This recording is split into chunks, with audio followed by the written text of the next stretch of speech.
Most people are dead wrong about deadlifts. Here's how to get them right. Deadlifts aren't just about your back.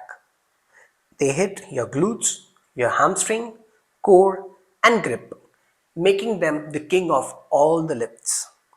Let's divide it into three different steps. The first step is the stance and grip. Step up with the bar over midfoot. Feet should be shoulder width, not wide apart. From that, bend down, grip just outside your knees. For step 2, we will be focusing on form and lift. Hips back, chest up, spine neutral. Next, push through your heels and stand tall. Don't yank the bar, drive with your legs.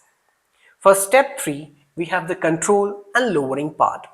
On the way down, hinge at the hips again, keeping the bar close, control every rep, don't just drop it.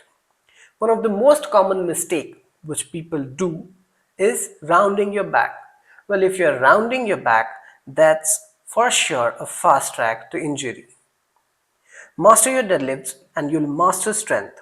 Follow for more training tips and let me know in comment section which video do you want next.